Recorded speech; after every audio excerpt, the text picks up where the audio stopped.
Hello मेरे चुनु मुनुस, कैसे हो आप सब। Hope you are all fit and fine. तो चलिए कंप्लीट करते हैं चैप्टर नंबर 5 अपने इस वीडियो में। हमारा जो टॉपिक चल रहा था what was that was money supply, और you can say supply of money. ठीक है, तो प्रीवियस वीडियो में मैंने क्या बोला था कि जो ये मनी सप्लाई है that is a stock concept. Stock concept that means एक पर्टिकुलर टाइम में हमारे देश में कितनी मनी सर्कुलेट हो रही है।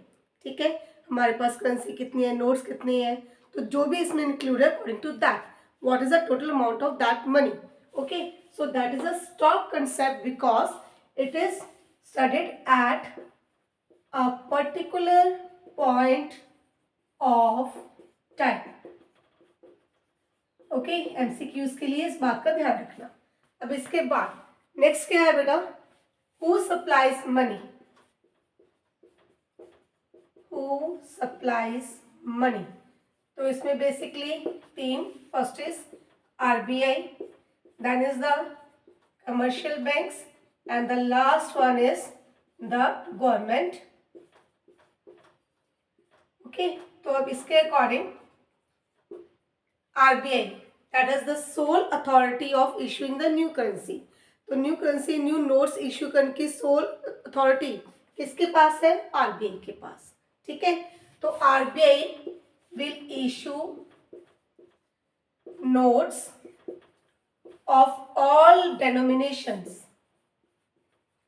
डेनोमिनेशन मतलब जैसे 5 रुपए 10 रुपए। ठीक है, तो issue notes of all denominations except ₹1। ठीक है, तो 1 रुपए के नोट को छोड़कर बाकी सभी तरह के नोट्स कौन इशू करेगा, that will be issued by the RBI. तो ये 1 रुपए के कौन इशू करेगा, government, that is a finance minister. ठीक है, तो इसके पास क्या अथॉरिटी है, कॉइन्स ऑफ ऑल डेनोमिनेशंस। ठीक है, हर एक तरह का सिक्का एंड 1 रुपी नोट। ओके, तो सब तरह के कॉइन्स लगा लो और 1 रुपी नोट्स लगा लो। उनको कौन इशू कर रहा है, फाइनेंस मिनिस्टर। तो कॉइन्स और 1 रुपी नोट इसने कर दिए, बाकी सभी नोट्स आरबीआई ने कर दिए। तो ये क्या कर रहा है, कमर्शियल बैंक का क्या काम क्या है, तो बेटा कमर्शियल बैंक का काम है money supply, but note issue में इसकी कोई अथॉरिटी नहीं है। ठीक है, तो ये मनी सप्लाई कैसे करे, वैसे आपका चैप्टर नंबर 6 सारा इसी के बेसिस पर है। ठीक है, थोड़ा सा भी बता रही हूँ आपको। कमर्शियल बैंक का काम है डिमांड डिपॉजिट्स एंड लोन्स। ठीक है, एक पर्सन ने पैसा जमा करा दिया, डिपॉजिट करवा दिया, डिमांड डिपॉजिट, जो पैसा हमारे करंट अकाउंट सेविंग अकाउंट में होता है ना, that is a demand deposits.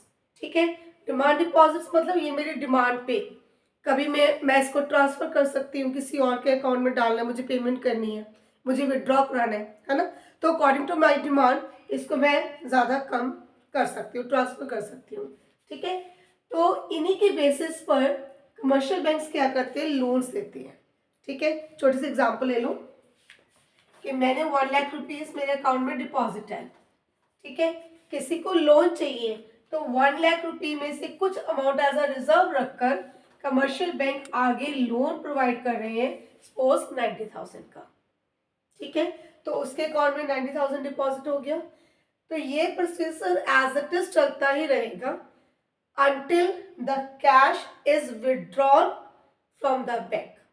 जब तक आप बैंक से कैश बाहर नहीं निकालते तब तक ये प्रोसेस कंटिन्यू चलता ही रहेगा। ठीक है, सो डिमांड डिपॉजिट्स के बेसिस पर जो मनी सर्कुलेट होती है इकोनॉमी में थ्रू चेक्स कह सकते हो आप, है ना, तो वो क्या है, वो कमर्शियल बैंक का रोल है इन द मनी सप्लाई। ठीक है, अब एक बात और भी ध्यान से सुन लो, जो हमारा बैंक में पैसा होता है that is also term deposits और you can say fixed deposits. अपने मम्मी पापा से कभी सुना होगा एफडी, है ना, तो वो एफडी क्या है, दैट इज फिक्स्ड डिपॉजिट और टर्म डिपॉजिट। तो बेटा जो ये वाला अमाउंट है, ठीक है, that is not included in the money supply, क्योंकि ये तो फिक्स है। चलो ठीक है, कभी बहुत ज़्यादा इमरजेंसी हो हम इसको भी यूज़ कर सकते हैं, है ना। अदरवाइज ये पैसा हमारे अकाउंट से बाहर नहीं आता। जो सर्कुलेशन में चल रहा है, हमने किसी की ऑनलाइन पेमेंट करनी है, किसी को चेक देना है, तो वो कभी भी एफडी में से नहीं होता, है ना। तो वो कहाँ से होगा? आपके डिमांड डिपॉजिट, आपके करंट अकाउंट में से। ठीक है, तो ये तो आगे बेटा हु सप्लाइज मनी। ठीक, आरबीआई का रूल क्या है, कमर्शियल बैंक का क्या है, और फाइनेंस मिनिस्टर का क्या है। अब हमारे मनी सप्लाई में जो मेन दैट इज M1, आपको कल भी लिखवाया था M1, M2, 3 एंड 4, बट हमारे सिलेबस में जो है वो M1 है। ठीक है, तो M1 क्या इंक्लूड करता है? This includes D C plus D D plus O D. तो सी क्या है? Currency held by people. हमारे पास जितना पैसा, रुपीज, कॉइन्स, नोट्स, है ना, तो ये आ गया सी, करेंसी। ठीक है, डी डी डिमांड डिपॉजिट्स, आपको ऑलरेडी बता दिया। डिमांड डिपॉजिट्स लोगों का कमर्शियल बैंक में जो अमाउंट डिपॉजिट है, ठीक है, that can be easily deposit, easily withdrawn, that is demand deposit excluding term और the fixed deposit. And the third one is OD, OD other deposits. ठीक है, अब ये अदर डिपॉजिट्स क्या है, इसको ध्यान से सुन लेना। अदर डिपॉजिट्स में आरबीआई के पास डिपॉजिट है, आरबीआई के पास डिपॉजिट है, कौन सा पैसा? Foreign government and foreign central bank, जैसे हमारा आरबीआई है ना, तो जो फॉरेन की सरकार है, फॉरेन के सेंट्रल बैंक है, वो अगर हमारे आरबीआई के पास अमाउंट डिपॉजिट करवा रहे हैं, ठीक, तो वो अमाउंट आ गया। Second, financial institutions. ठीक है, हमारे financial institutions like NABARD bank, तो नबार्ड बैंक का जितना पैसा हमारे आरबीआई के पास डिपॉजिट है वो हो गया। उसके बाद international financial institutions, international financial institutions. ठीक है, इसके example like IMF, international monetary fund है, वर्ल्ड बैंक है, तो अगर उनका पैसा आरबीआई के पास जमा है तो वो क्या है? Other deposit. ठीक है, तो ध्यान से देख लो, आरबीआई के पास फॉरेन की गवर्नमेंट, फॉरेन का सेंट्रल बैंक, हमारे financial institutions like NABARD bank and the international financial institutions like IMF and world bank. ठीक है, ये आ गया अदर डिपॉजिट में। अब ध्यान से देख लो, इसमें एक्सक्लूडेड है क्या? हमारी गवर्नमेंट का पैसा जो आरबीआई के पास है, हमारी सरकार, हमारे कमर्शियल बैंक्स का पैसा अगेन जो आरबीआई के पास है। Reason, they both are the suppliers of money. Previous topic जो अभी करवाया, these both are the suppliers of money. और हम किनका पैसा इंक्लूड करते हैं?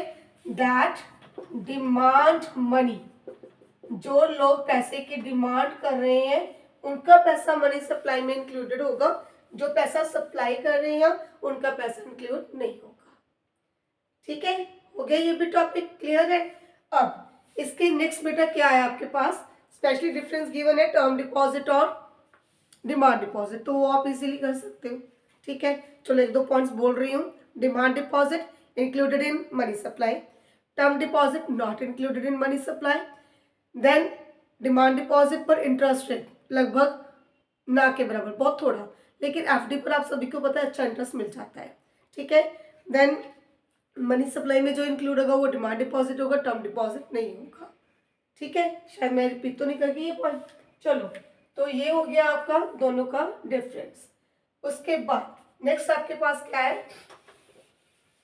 नेक्स्ट इज बेटा हाई पावर्ड मनी। अब ये हाई पावर्ड मनी क्या होती है? This is the base money.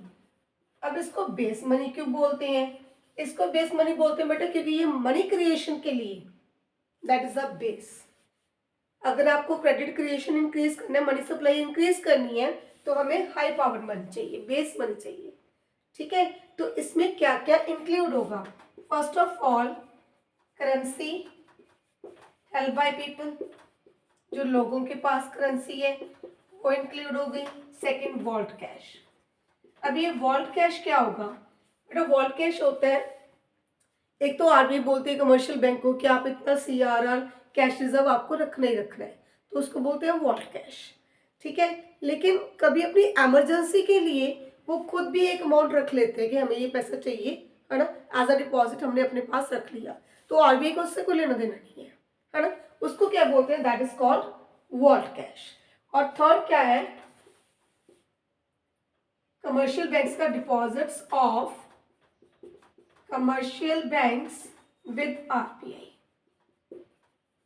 अब ध्यान से एक चीज नोट कर लो कि जब आप बात कर रहे हो हाई पावर्ड मनी की, तो वॉल्ट कैश और कमर्शियल बैंक का पैसा आरबीआई के साथ वो इंक्लूड होगा, क्योंकि इस पैसे के अकॉर्डिंग ही मनी क्रिएशन होगा। लेकिन जब हम बात कर रहे हैं मनी सप्लाई की, तो इन दोनों को एक्सक्लूड करोगे, सिर्फ ये है जो इंक्लूडेड है हाई पावर्ड मनी में। ठीक है, सॉरी, मनी सप्लाई में। क्लियर बात? इसके बाद एक टॉपिक है आपका बैंक मनी। अब बैंक मनी किसको बोलते हैं बेटा? वही डिमांड डिपॉजिट्स। ठीक है, जो पैसा थ्रू चेक्स इकोनॉमी में सर्कुलेट हो रहा है उसको बोलोगे बैंक मनी। ठीक है, चेक्स आपने किसी की पेमेंट करनी है तो कंडीशन क्या है? You will not withdraw the cash from the bank. ठीक है, विड्रॉ नहीं करना, किसी की भी पेमेंट करनी है उसको चेक लिखो या ऑनलाइन पेमेंट करो तो सीधा आपके अकाउंट से उसके अकाउंट में पैसा ट्रांसफर हो रहा है। सेकेंड थिंग, आपको खुद को पता है कभी पैसा से डायरेक्टली ट्रांसफर नहीं होता, जस्ट क्या एक जर्नल एंट्री, एक क्रेडिट एंट्री डालते हैं कि मेरे अकाउंट से उसके अकाउंट में पैसा गया। डेबिट क्रेडिट आपके अकाउंट्स का रूल है ना, तो एक पर्सन को डेबिट किया, एक पर्सन को क्रेडिट किया, मेरे अकाउंट से पैसा निकला उसके अकाउंट में चला गया, तो मनी कहीं नहीं जा रही, पैसा वहीं का वही है, सिर्फ आपके अकाउंट्स में एक एंट्री के थ्रू अमाउंट ट्रांसफर हो रहा है। ठीक है, तो main condition cash should not be withdrawn out of the bank. Clear? चलो देखो, आई थिंक सो आपका चैप्टर कंप्लीट। ठीक है, M1 में क्या इंक्लूडेड है? मनी सप्लाई वैसे कौन कर रहा है, हाई पावर्ड मनी क्या है, बैंक मनी क्या है, that's all. Okay, so chapter number 5 is complete. In the next video we will start our chapter number 6 that is related to banking और बहुत important चैप्टर भी है। Goodbye all of you, have a good day.